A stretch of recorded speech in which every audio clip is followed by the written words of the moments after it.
every Saturday from 2 p.m. to 3 p.m. on Spreaker.com. It's time for Rastafari Revelation, a 1-hour talk show produced and presented by members of the Rastafari Alliance for Science, Technology, and the Arts. Coming to you live from the United Kingdom with news, views, reviews, previews, and interviews exploring the Rastafari movement. Rastafari Revelation, produced and presented by members of the Rastafari Alliance for Science, Technology, and the Arts, in collaboration with www.spreaker.com, the World Wide Web's #1 podcasting platform.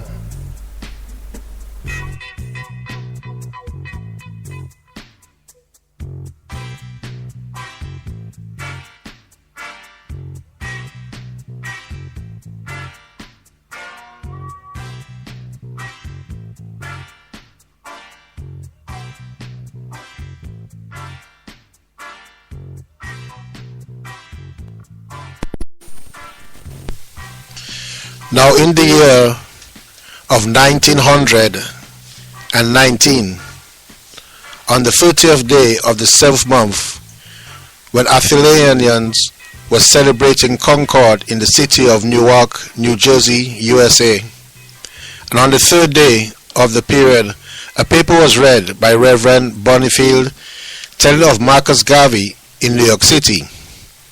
And the shepherd hesitated, then spake, saying, I almost believe this is one of the apostles of the 20th century. But where is the other? For I look for two. However, by the map of life I shall know him. Raise not the weight of your finger on Marcus Garvey, neither speak ye against him. In the year of 1921, Garvey spake, saying, I have no time to teach religion. Because of this saying, Atherley took up his pen and was about to declare him not an apostle of the 20th century. And it came to pass that the word of the Lord came to Atherley, saying, Blame not this man, for I, the Lord God, have sent him to prepare the minds of Ethiopians' generations. Verily he shall straighten up upon the map. Nevertheless, in the year 1922, Apostle Garvey issued a religious call throughout the world, which fulfilled the last item upon the map of life. Greetings and welcome to another episode of Rastafari Revelation. And you just heard a reading, an extract from the Holy Pipey. The Holy Pipey, it's one of the most recognized fundamental tracks that Rastafarians have developed their philosophy from. And we'll be speaking and talking and reviewing some of the books, some of the famous books have been written on the Rastafari movement from persons over the last 20th century up to the present time. My name is Ras Albert Williams, and with me this afternoon, as always, is Empress Tempe. Good evening, Ras Albert, and good evening to all our listeners. Again, we'd like to welcome you to our episode number 7 this Saturday, July 13, 2013, to another episode of Rastafari Alliance for Science, Technology, and the Arts. Yes, and Empress Tempe, you just heard a reading there from the Holy Pipey, yes, a book by Robert Atherley Rogers. He was an Anguillan who preached the doctrine of Ethiopianism. And we have a reading from Wikipedia, and Empress Tempe is going to share that with us. Okay. The Holy Pipey is a proto-Rastafarian text written by Anguillan Robert Atherley Rogers for the use of an Afrocentric religion in the West Indies, founded in the 1920s, known as the Afro-Anglican Constructive Garfly. Now, the theology outlined in this work saw Ethiopians, in a classical sense of all Africans, as the chosen people of God. The church preached self-reliance and self-determination for Africans, using the Pipe as its guiding document. The Holy Pipe is made up of 4 books. The first, entitled the First Book of Ethiel, called Ethiel, has only 2 chapters. The next, the second book of Ethiel, called Aggregation, is the largest with 15 chapters, the 7th of which identifies Marcus Garvey as one of the apostles of God. The third book of Ethiel, named The Facts of the Apostles, presents 2 prominent members of the UNIA-ACL, Robert Lincoln Poston and Henrietta Vinton Davis, as the other apostles in the Holy Trinity. The title of the last book is the 4th book of Ethiel, called Precaution. That book is followed by a series of catechism-style questions and answers, wherein Garvey, Davis, and Poston are proclaimed to be the saviors of the downtrodden children of Ethiopia. While not strictly speaking a Rastafarian text, it was certainly a primary source of influence to many of the Rastafari movement, who see His Imperial Majesty, Emperor Haile Selassie I of Ethiopia, as Christ, or rather His second coming. Now, some Rastafarians see Emperor Haile Selassie I as Christ in His kingly character, as written in the book of Revelation, chapter 5, and His Excellency, the Right Honorable Marcus Mosiah Garvey, as a prophet.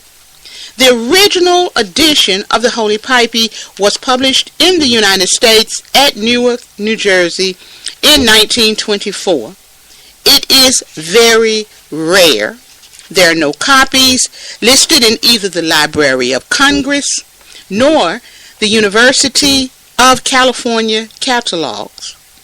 The Holy Pipe was even banned in Jamaica and other Caribbean islands in the middle and late 1920s. And Ross Albert, I'm looking for Revelation.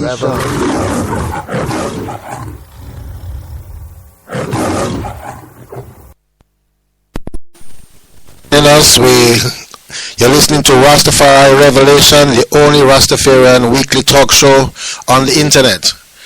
And continuing our review of books on the Rastafari movement, I have in my hand here a report on the Rastafari movement in Kingston, Jamaica, published in 1960 by the Institute of Social and Economic Research of the University College of the West Indies. Okay. This is one of the, as a matter of fact, it's perhaps the second study of the Rastafari movement, official study of the Rastafari movement in Jamaica. Okay. The first one was by a Professor Simon Eaton, who published an essay type of report on the movement back in 1955. But in 1960, the university was approached by members of the Rastafari movement. Most likely and most probably from our research, it was Mortimer Plano, Okay. who asked the university to investigate the state of the Rastafarians. Mm-hmm. And our team, comprising of Roy Orger, Rex Nettleford, and M.J. Smith, spent every day of 2 weeks with the Rastafari Brethren, making a survey of the movement and its organization and its aspirations. I'm now going to read an extract from the first chapter of this slim document, and it's taken from the introduction. Okay.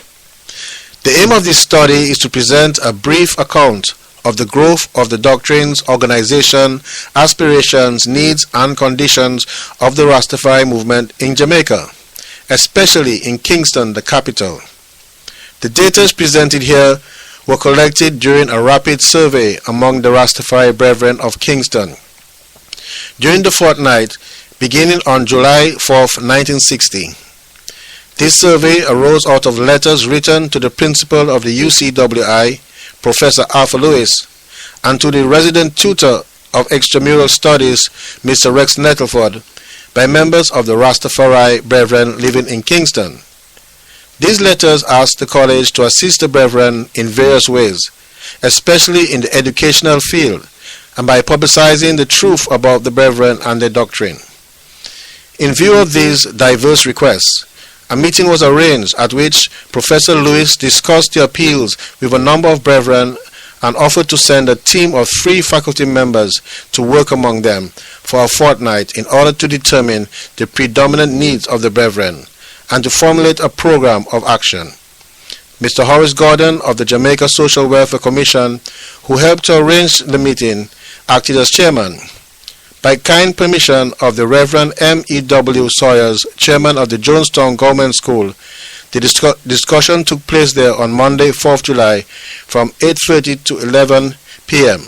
The assembly, having declared their support for the college survey, began the next morning. Later in the program, we'll read another extract from this document, and we hope that you're listening and you're following along with us. As we said, the Rastafari Alliance for Science, Technology and the Arts, we are here to promote the Rastafari doctrine and to provide means and ways of discussing the movement in the present time. And what we're going to do now, Empress Tempe, we're going to break for a song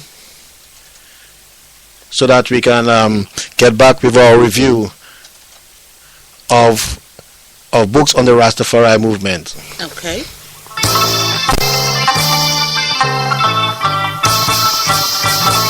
Look out!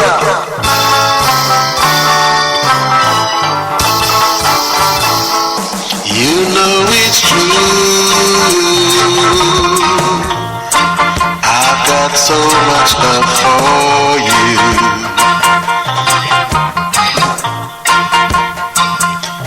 You know it's true. I've got so much love for you. Oh yeah.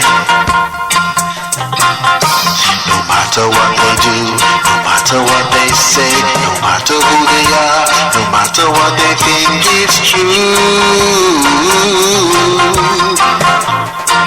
I've got so much love for you. I've got so much love for you. Yeah. They know it's true. Oh yeah, I've got so much love for you. I've got so much love for you.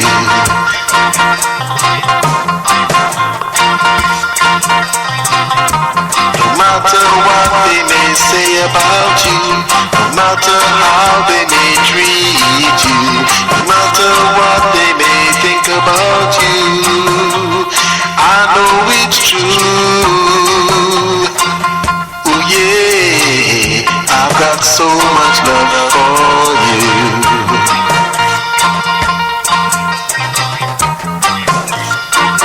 I've got so much love for you.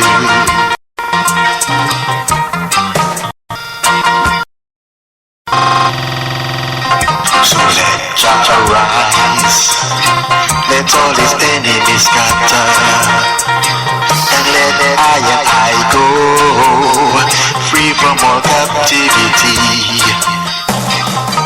The bongo man a come to splash shame in the fall of them face.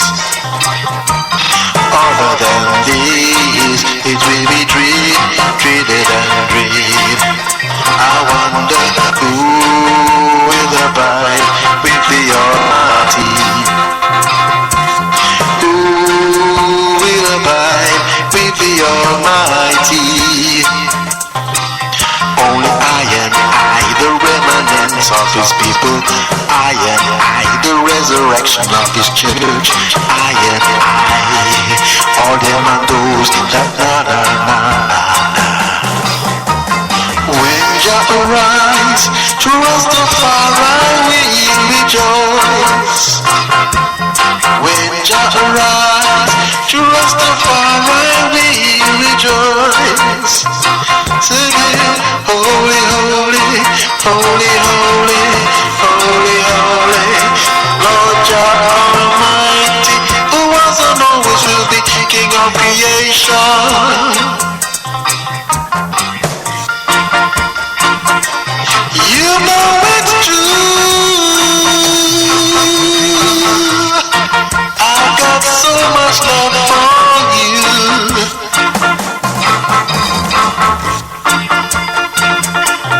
You know it's true. I've got so much love for you. Yeah. They know it's true. Yeah. I've got so much love for you, Lord. I know it's true. I've got so much love for you.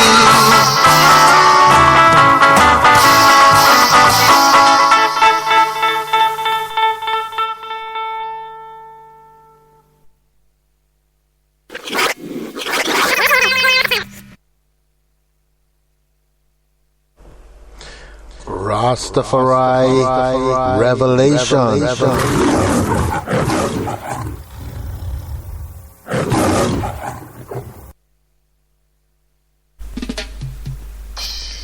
Every Saturday from 2 p.m. to 3 p.m. on Spreaker.com. It's time for Rastafari Revelation, a 1-hour talk show produced and presented by members of the Rastafari Alliance for Science, Technology and the Arts. coming to you live from the United Kingdom with news, views, reviews, previews, and interviews exploring the Rastafari movement. Rastafari Revelation, produced and presented by members of the Rastafari Alliance for Science, Technology, and the Arts, in collaboration with www.spreaker.com, the World Wide Web's #1 podcasting platform.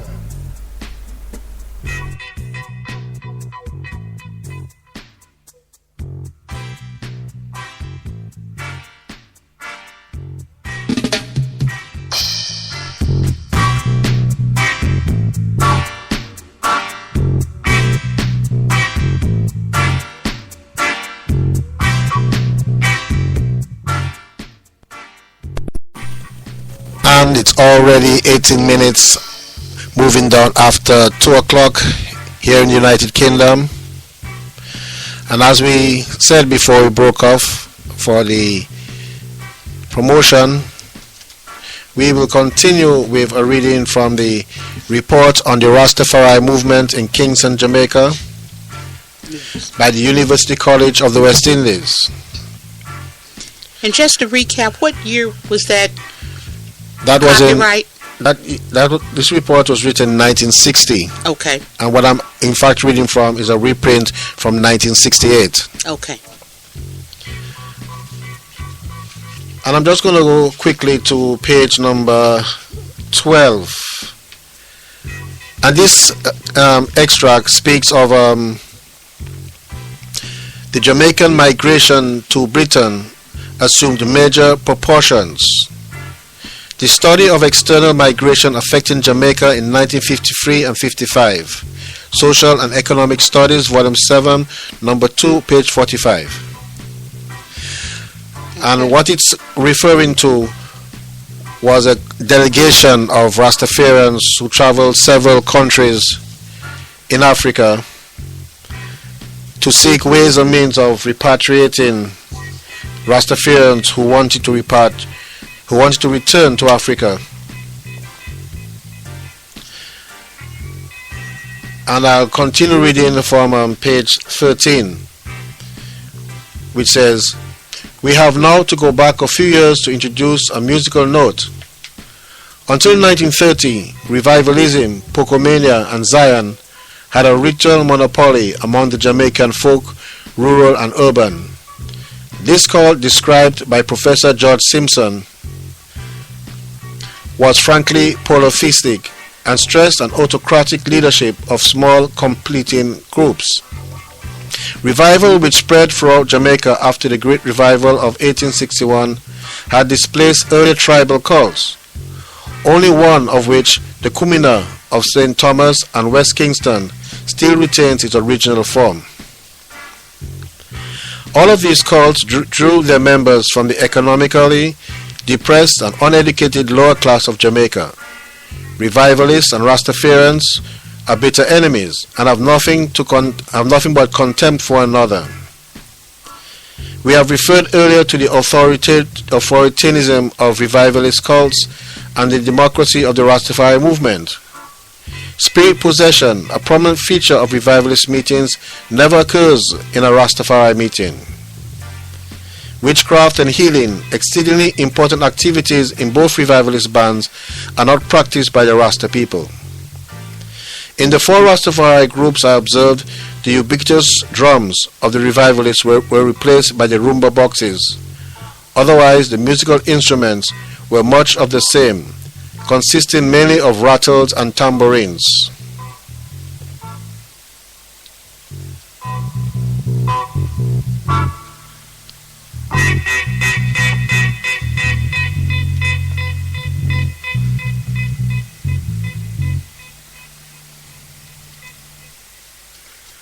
Yes, and Empress Temple, that was another reading from the report on the Rastafari movement in Kingston, Jamaica. Okay.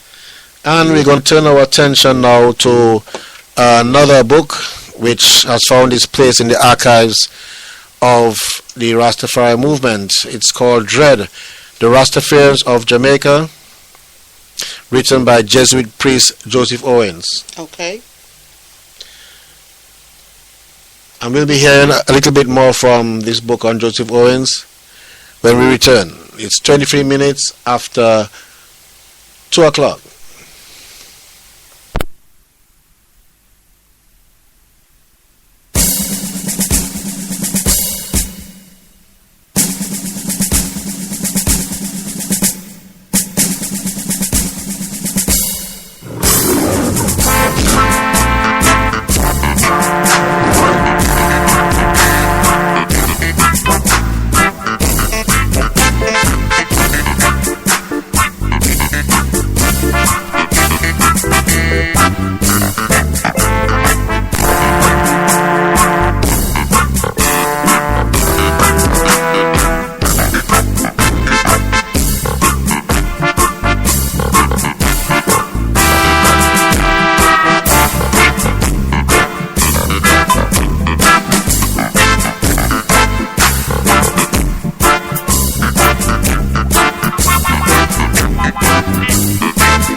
to 3 p.m.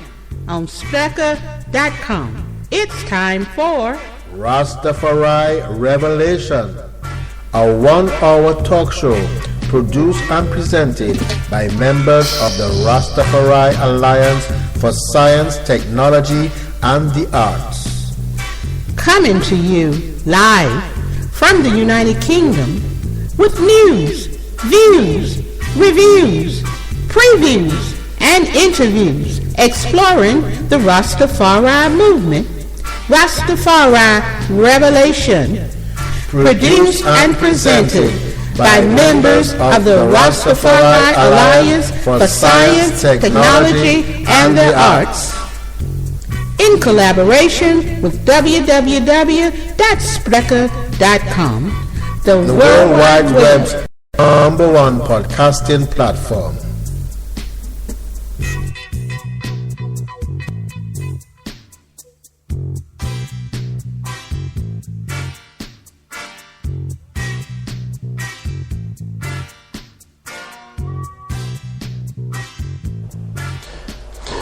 Rastafari Revelation.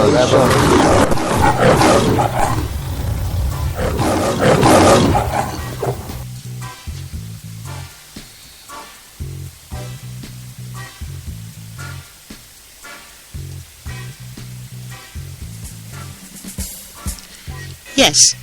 Ross Albert, before I do my reading, I have a question for you, if you don't mind.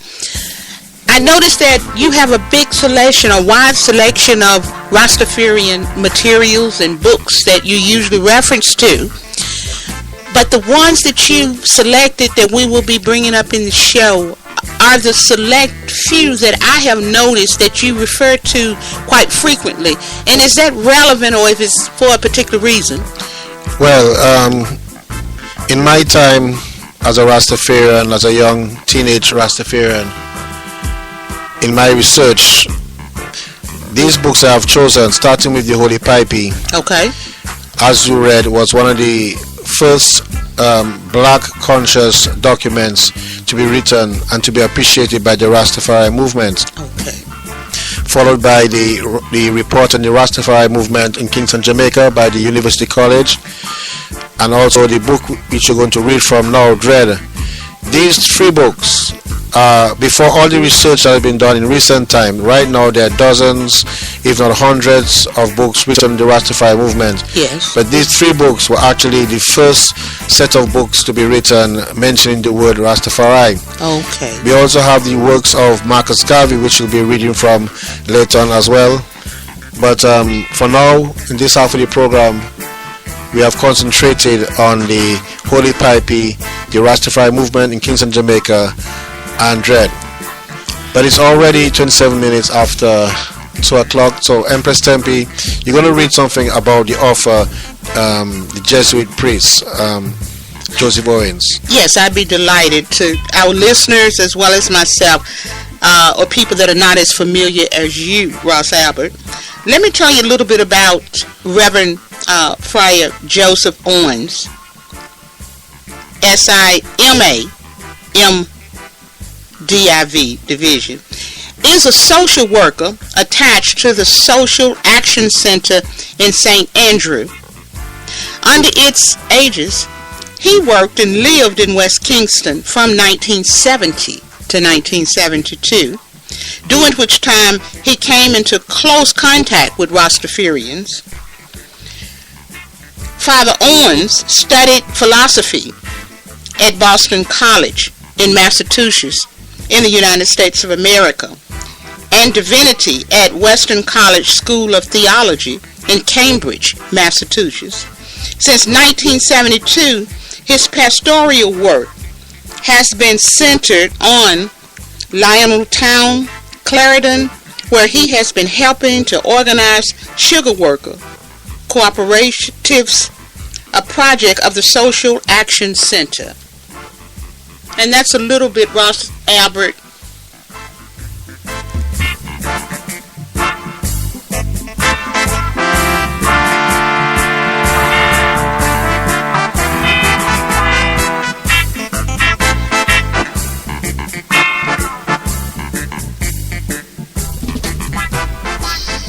Every Saturday from 2 p.m. to 3 p.m. on Spreaker.com. It's time for Rastafari Revelation, a 1-hour talk show produced and presented by members of the Rastafari Alliance for Science, Technology, and the Arts. Coming to you live from the United Kingdom with news, views, reviews, previews, and interviews exploring the Rastafari movement. Rastafari Revelation, produced and presented